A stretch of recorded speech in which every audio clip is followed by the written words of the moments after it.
For March 16th, we have any no an earnestly seeking child of God receives from the throne is for the sake of a greater yes.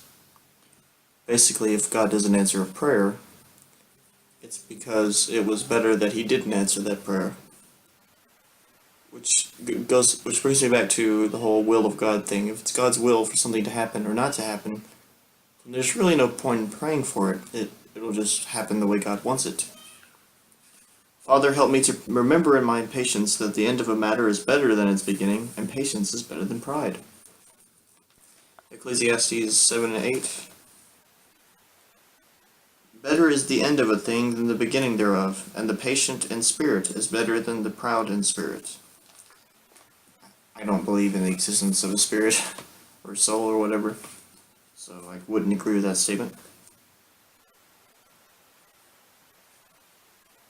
So, I mean, you definitely should be patient in life, but in your spirit, I think it's in your brain. You led your children, the Israelites, all the way in the desert for 40 years to humble them and to test them in order to know what was in their hearts, whether or not they would keep your commandments. Deuteronomy 8:2.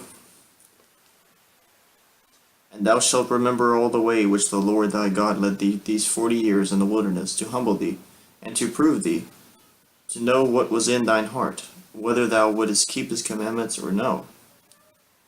And the next verse is, And he humbled thee, and suffered thee to hunger, and fed thee with manna, which thou knowest not, neither did thy fathers know, that he might make thee known that man doth not live by bread alone, but by every word that proceedeth out of the mouth of the Lord doth man live.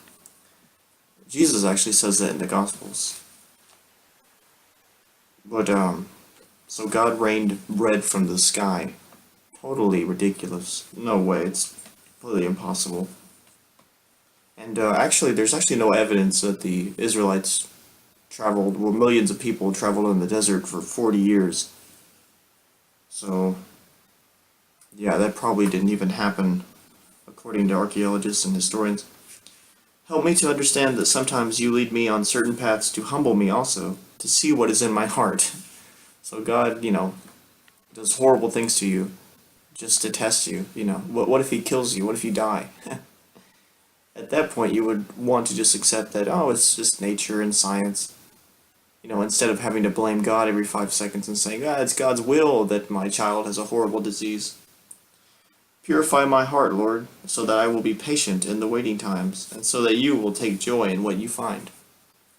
Yeah, this is just an excuse to say, well, if God doesn't answer all my prayers, if he's not a good God, if nothing good happens to me for praising God, then it's still a good thing, which to me is preposterous.